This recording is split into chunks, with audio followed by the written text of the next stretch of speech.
This is the latest poem. Rhapsody. It's a poem that is very, all of them are dear to me. But this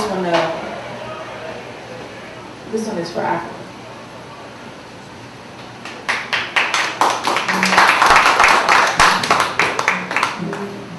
A dear friend of mine named Satori challenged me to write it or asked me to write it. And I avoided it as long as I could. The Horn of Africa. These words will be written in water. My tears will flood the Horn of Africa. I'm the Aquaman, sounding a battle cry for my children in Ethiopia, Djibouti, Kenya, Somalia, abandoned by humanity, the chosen ones of the Almighty, clothed in death and dust, promises and lies, beaten by the wind, full of waterless cries, empty bellies, bleeding feet forgotten among flies and such.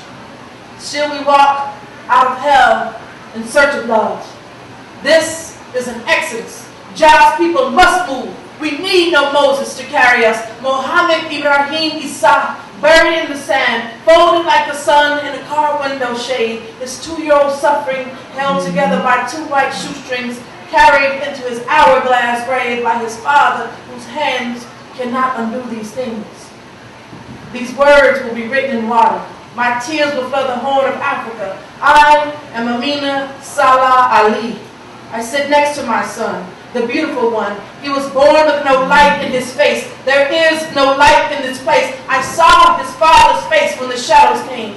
I wrapped him in my midnight tears, cradled him in a red and a green cloth, placed him in a cardboard box. I buried Africa today.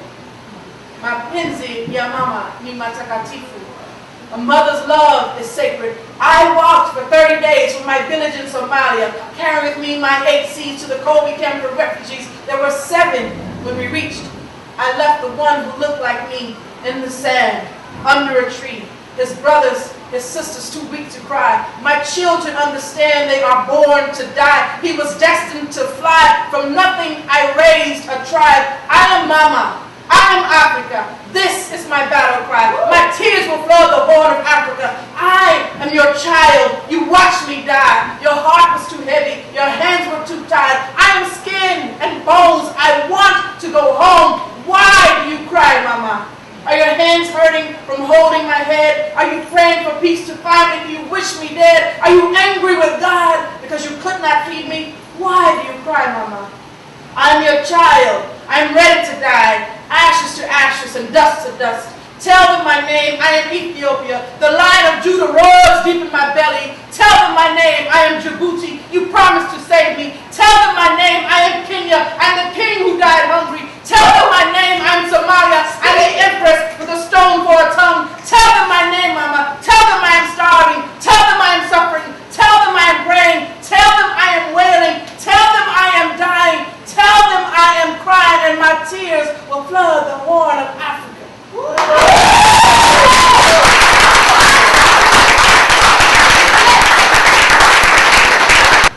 So y'all remember the old friends now. Y'all remember when I told you I was on the slam team? See, what had happened was the first slam team didn't want me on their slam team. So I went home and got pissed off. Sat down with my Bible and I was like, I'm going to burn them up. I'm going to write this, I'm going to write that. And I did. The ironic thing is, the poem that I wrote about them, this is being recorded, ain't it? We old friends. We back up. No, really, I tell the story all the time. So the poem that I, wrote for that experience, I got on the team with the poem. So, more fight. This poem is called Hide and Seek, and it was inspired by Psalm 72 and Psalm 73. And I'm going to get it loud. Do it! Tell them already, tell them again. I'm just playing. I just always wanted to say that.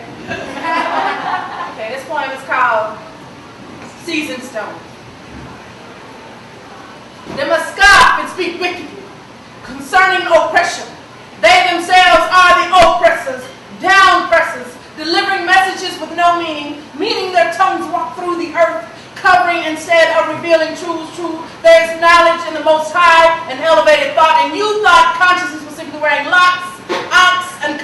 Halloween bracelets. Copper-colored boys and girls, chains come in many forms. Spewing third-eye theories does not make you a fountain of wisdom. Tell them consciousness is a state of being aware, especially within oneself. From myself to yourself, I say, dictating your debauchery for the world to see will not crown you king nor queen. Most of them are wolves masquerading as sheep, but I can see with all eyes, 1, 2, and 3. Mcomfy, set fire to your sanctuary. Roar in the midst of your meeting place. Uproot your fruitless trees. Speak, plant these seeds. Tell the man Adam, I don't eat apples, I eat snakes. What? Yo, bombo clap boy, run tell the man Adam, I don't eat apples, I eat snakes, and even here they lay. Smiling, slithering, slandering from sundown to Sunday. Slew them, mashed them down alongside their judgment, slow them down as they come to a complete stop. Hula, man finoja, from you a buffalo soldier. Hear me say, man finoja, from you a buffalo soldier. That's why I say consciousness is Jah Rastafari. His Imperial Majesty Haile Selassie, you don't know. Clan McKay, Biko, Tough Gong, Little Queenside Johnson, Muta Baruka, Led Zeppelin, Blackie Voodoo, Rumi, Sal Williams, Psalm 72 and 3, Corporation Thievery, Isis, Osiris, Ali County, Che Guevara, Pinheiro, Pietri, Sizzler, Outcast, King Solomon, the Goose, and the Gas. Consciousness is a Maasai warrior, a single mother, a homeless man, a Rastaman, a Muslim, a white boy. It is me standing before you, making you questions of philosophy you may or may not nod your head to. It is me, fire in mouth, standing in glass house, rebellious and alone. Consciousness is me, fire for your blood, cloud judgment, boy. Go on now. That's the first one.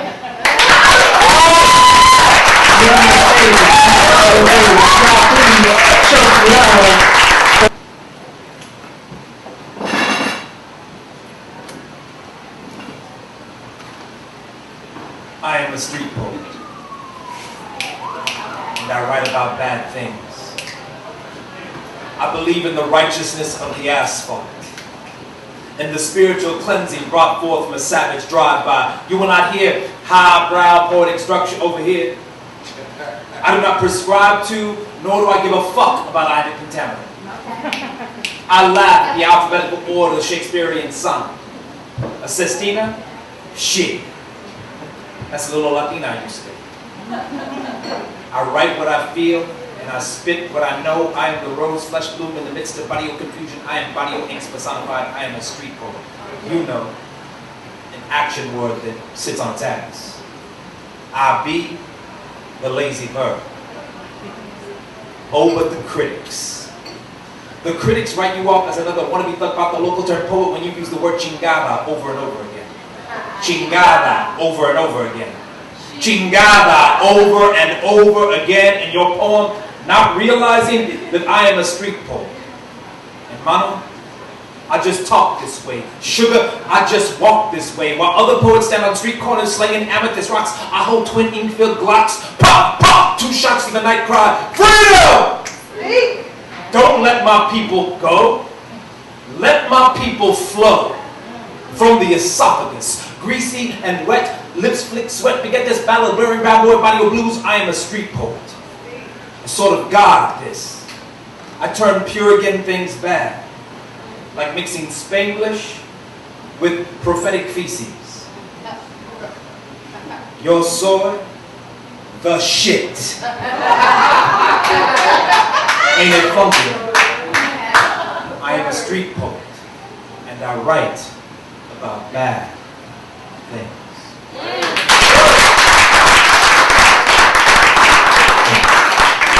poem was originally written by my mentor, Jonathan Gino White, 2001 National Poetry Slam champion. It's written from the perspective of an inner-city African-American kid. I asked him if I could edit his poem and do it from my perspective. So you guys look up Jonathan Gino White, he's a beast. This one's about me. And this is about a bad thing. I dedicate this tonight to Mike. I haven't done this in a while, and he asked me to, so for my anything.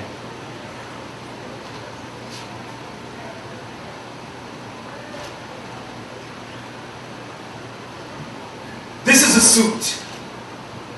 A specific act of litigation representing we, the Chicano nation, we, La Raza, we, the descendants of Joaquín Zihuatanejo, and we bring this suit in his name. We bring this suit in the name of all unjust laws written in the blood of the innocent. Trinity Hidalgo, Gadsden Purchase, Foreign Miners Law of 1851, these acts were not committed in the name of my people, but in the name of greed, in the name of tyranny, in the name of manifest destiny, which is only another name for theft and nothing else. We bring this suit in the name of Joaquín Murrieta, who resisted, Joaquín Murrieta, who rebelled, Joaquín Murrieta, who fought injustice. These are the acts of heroes and legends, but there is not one statue erected in his honor in this, his country. In 1851, when the American Western movement was sweeping over this land like a bad wave, engulfing all, one Sonoran miner resisted. A man named Joaquín Murrieta. The Americans burned his house down, stole his gold mine, murdered his children, raped and murdered his wife in front of him, beat him with whips, and then let him live to tell of what would happen to those who resisted. Joaquín Murrieta called away that they got a gun and a horse and became the leader of a band of revolutionaries that raided American settlements from California to Nuevo Mexico, stealing money, food, clothing, all he could, because he figured they owed him, which they did. He gave all that he stole to the struggling campesinos of the region. They called him the Robin Hood of El Dorado, but the Americans called him El Bandito Terrible. For 7 years he rode in the name of freedom, in the name of family, in the name of all that is right. Few knew his last name. The campesinos hid him from danger. He became a myth, a legend, a ghost. Americans love to play the odds. So they rounded up all men in the region whose first name was Joaquin, and they slaughtered them. Countless men died, hands tied to firing posts, lips sealed as bullets pierced flesh, refusing to say they were not Joaquin. The Spanish word for this is unidad, unity.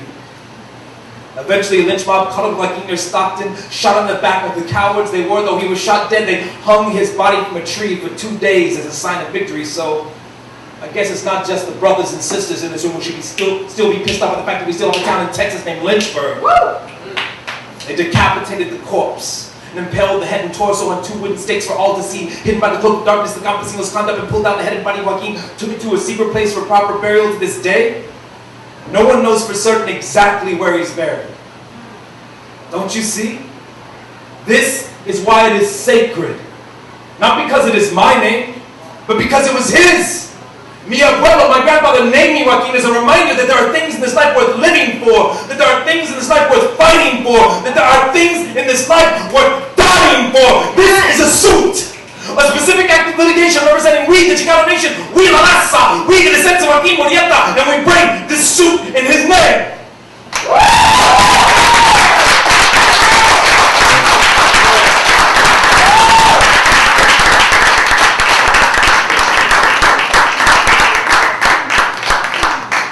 I was a high school English teacher for the best 7 years of my life. Yeah.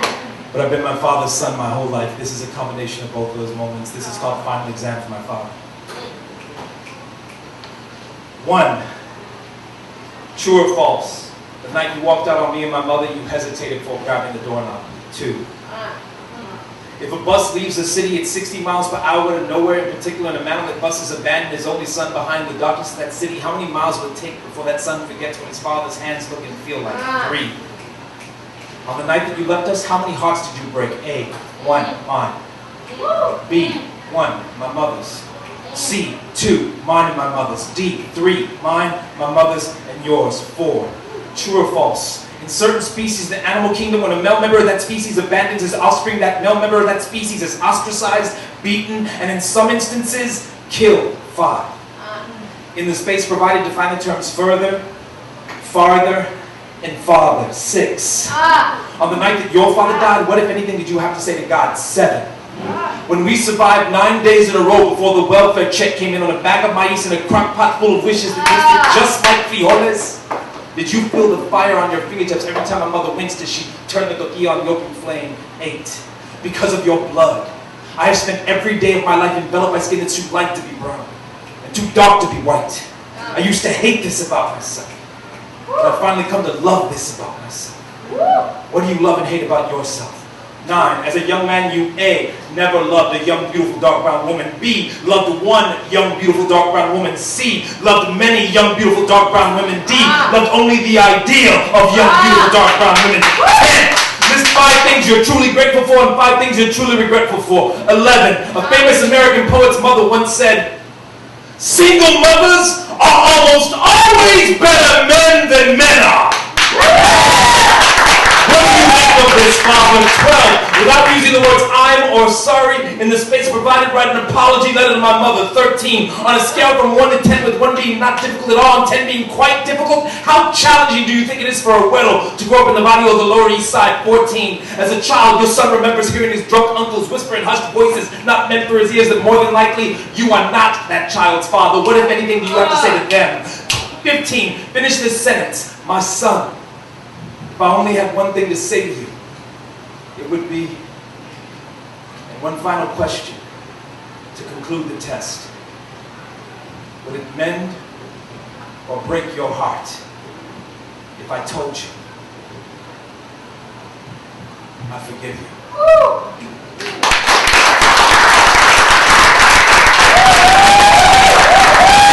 I was going to do one more. I'm going to bring Natasha back up for some more pieces. Come on, Natasha, get your ass up here. It's getting late. Remember one time one year I challenged my 11th grade students to write a poem that would change the world, and one year a student of mine, Marco, said to me, where's your poem that will change the world? And I remember the thought that was running through my head was, damn! Because I hadn't written it yet. So a while later we were doing this activity together, and Marco inspired me to write this. Was something that he said in class, and I'm hoping that this is the poem that will change the world. At least, 50 New Yorkers at a time anyway. Yeah! So here it goes. This is called Elephant. Sometime in April of 1994, armed Hutu soldiers entered a small school in Rwanda and opened fire on a classroom full of children. One of the survivors later testified that her best friend's last words were, "Please don't kill me. I'll stop being Tutsi." Somewhere in Africa, an elephant will stand at the foot of a lifeless calf for 6 days before being forcibly pulled away by the herd. Exactly 1 year later to the day, that same elephant will return to stand and mourn at the cane bones for another 3 days before once again being forcibly pulled away. This is more than metaphor, it happened.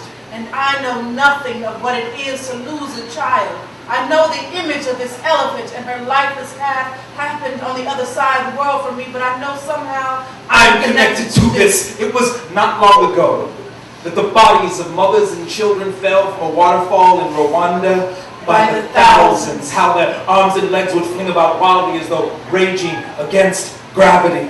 If you travel there today, you can visit a small school where the bones of 100 children slaughtered by Hutu soldiers still cower in each other's arms. The gray tattered garments giving way to the white beneath, not the skeleton, but the soul without blemish. And I am reminded of the young student who raised his hand in my classroom and said, "What do I care about Africa? We got our own problems here.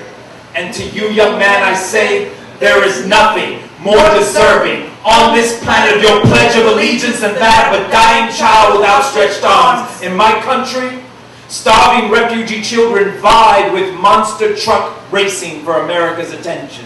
And if I hear another one of those self-serving, person-respected poems, I swear to you, the next time I touch a stage, I'm going to scream, wake up. Wake up. Wake up.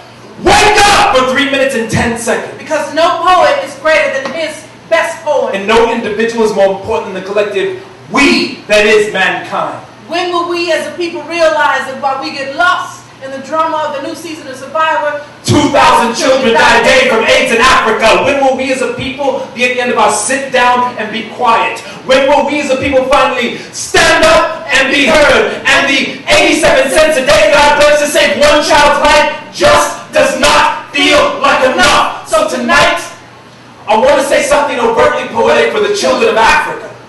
Something like, in Africa, they plant children in the ground and grow angels. This is more than metaphor. It happens. And somewhere in Africa, a mother will stand at the foot of a small white coffin for days before being forcibly pulled away by her people.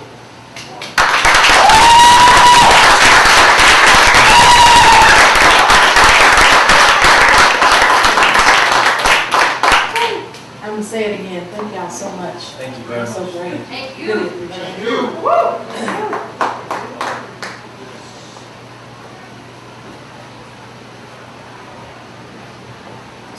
Never mind. Daniel is carving poems in my throat that taste of blue-eyed rage and butterfly wings. I am the sun who has seen affliction. My eyes flow do not cease without interruption. They bring suffering to my soul. With their number 2 whispers and lunchbox reproach. Load up on guns, bring your friends, it's fun to lose and to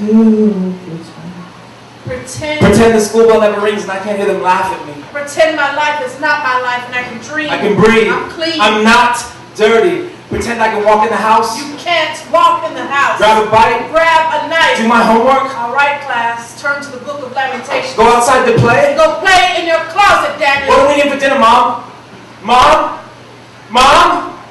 Time for bed, Daniel. Say your prayers. Yes, Jesus loves me. Yes, Jesus loves me.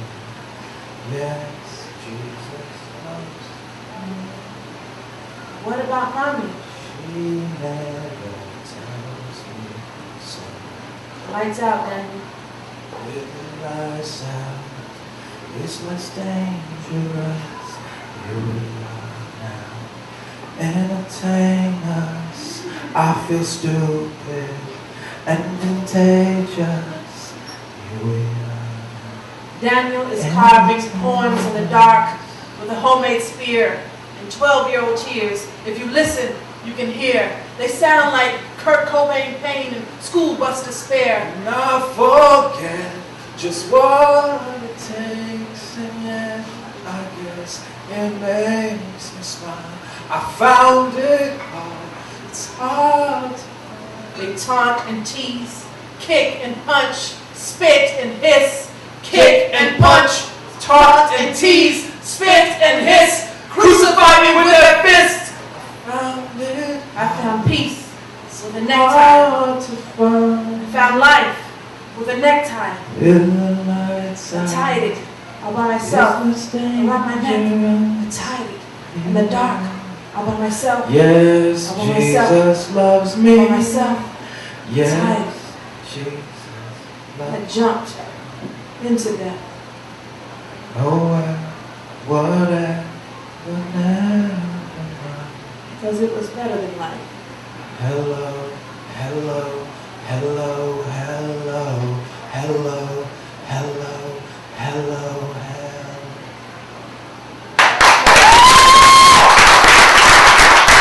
Oh, we got 2 more for you.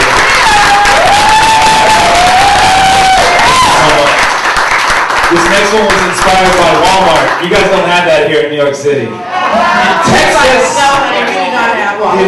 He said, I love Walmart in the back. In Texas, where I'm from, in Texas, we swear by 3 things. This is what we swear by. We swear by the baby Jesus. Friday night, high school football, and Walmart.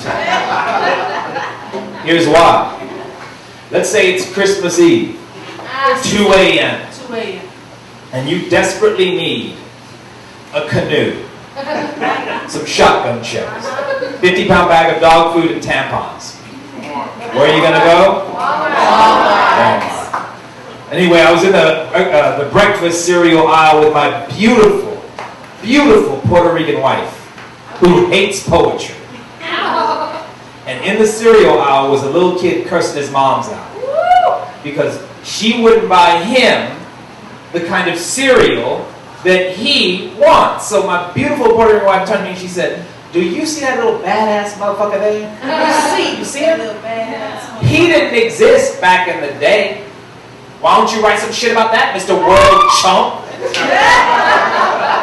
So I did. And this is it. This is called Bringing Back in the Day Back to Today. This one's for every year of my life before 1983. This one's for the high swingers. And the backyard dreamers. This one's for you. And this one's for me. The me I left behind back in 1983. Like back when destiny was as simple as a game of MASH. Or Rosemary Garcia asking you to pick a color. Pick a number. Like back when attitude was popping gum and cockeyed stains. This one's for the time was a triple stamp to double dare and touch blue make it true. Okay, check it out. I double dog dare you to steal that package of tropical punch Kool-Aid. Booker! This one's for those days when timeouts used to be called ass whoopings. Like the one I got from my mom's, my godfather, and my grandfather when I got caught stealing a package of tropical punch Kool-Aid. Pinche Jose! This one's for all those owls with friends lost the spirograph. Check it out, Maddie. It's circles and stuff. You use different colors and stuff. I have yet to try with a pencil. Maybe someday. That you never wanted back. like back before skin was white or brown or black, like back when we were just us. And skin was judged not by color, but by texture. Man, Grandpa's hands feel like cracked earth, so I know he's had a hard life. Like back when the hip-hop roll call sounded like Big Daddy Kane and BDP, Dana Cool Modi, Curtis Blow and Schoolie D, Roxanne Shante, and Run DMC. Like back when Saturday mornings was sacred. because they meant no school. Fruit Loops and Super Friends. One and twin powers activate. Shape up a bucket. Form up! Elephant piss! Because you see, that's the way we rolled. Even when we played Super Friends, we were gangsta.